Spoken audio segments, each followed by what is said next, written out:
Bri. Hi. Alright, we decided to just do a quick number 2 for our update video from the transplant evaluation. So Raimey reminded me that we hadn't done that yet. So the next chunk of appointments were going over labs. Raimey saw her hematologist. I don't remember her name. It doesn't really matter her name, but she basically just kind of talked about some of the bleeding concerns and things that they could do, like platelet transfusion or running some humate to help with the bleed, so one of her prescription meds for surgery if she does get listed.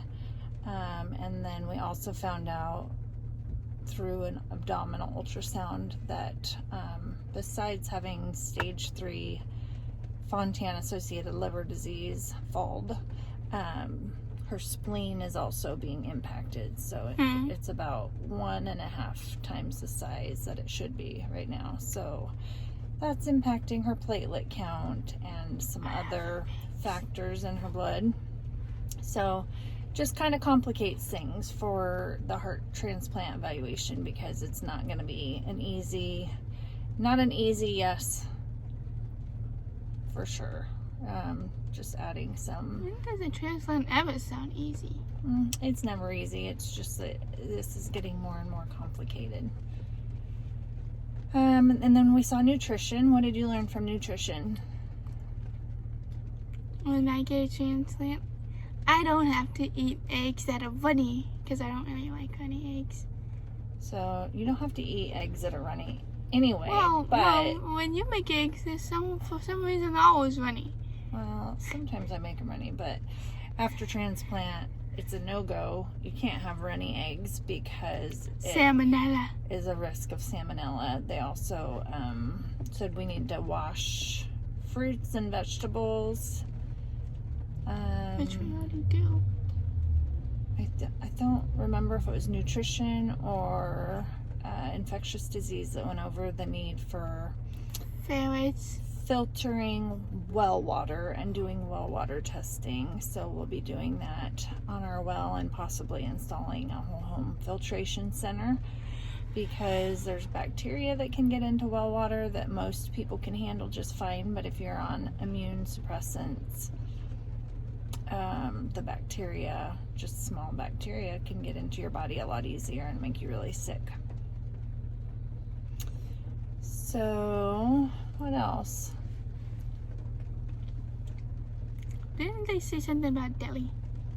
Oh yeah, there's also bacteria in deli meat. So if we get deli meat, it should be sealed deli meat and eaten right away. What about not from the deli case, because that's been opened and can be a little bit longer past the date, I guess, or past the time that would grow bacteria. So packaged meat, but be very careful with it, and only when it's been sealed and just opened. And then what was the thing you just mentioned? Something about pastured. Oh, unpasteurized milk. No unpasteurized milk. Pasteurizing is when they heat up the milk or the juice to help kill bacteria in it. Pasteurizing it. So unpasteurized would be a no-go, because it can leave bacteria in the milk or in the juice. We can't just heat up the milk? Do you remember what kind of fruit you can't have? What kind of fruit can I not have? I think it was grapefruits. Grapefruit and grapefruit juice. I don't like grapefruit. It's icky. It tricked me into thinking it was an orange once. Yeah. The final appointment was a wrap-up with the transplant doctor. Well, it was the final one that we had in person, and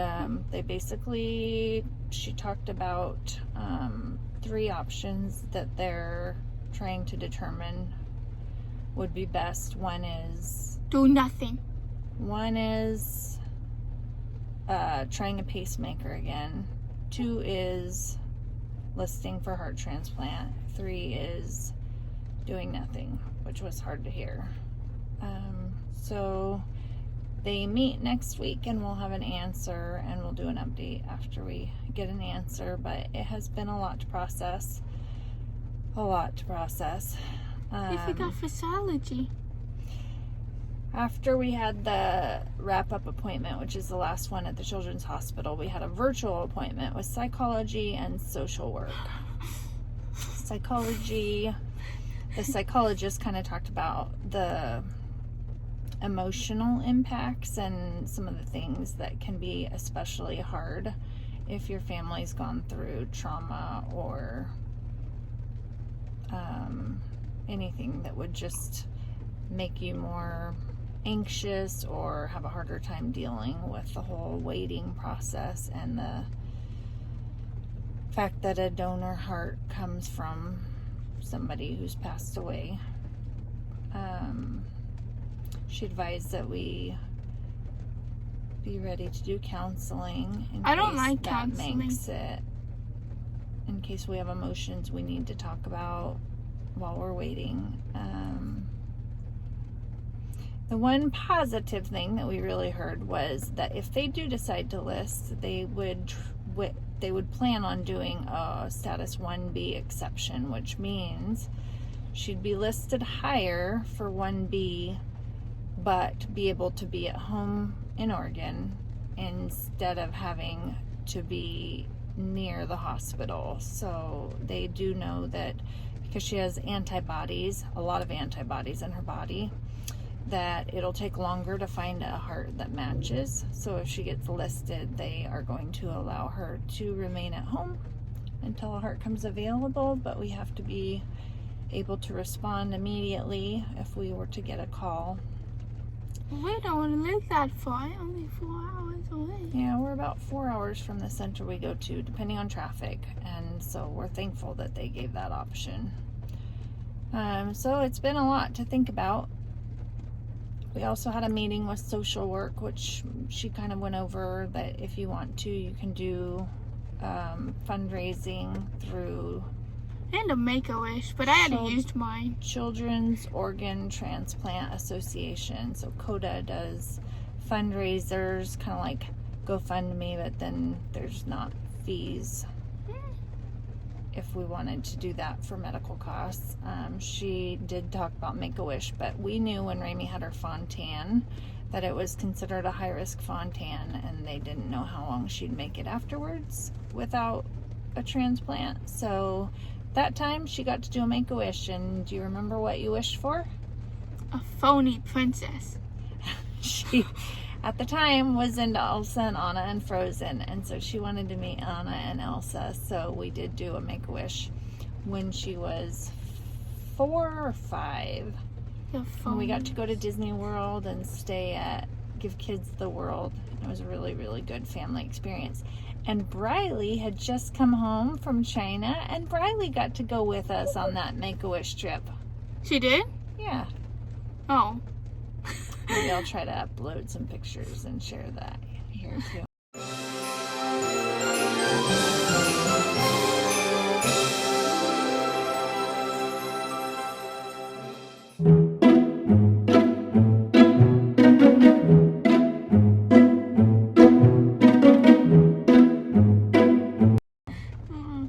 Dang it, I wish you could make a wish 2 times.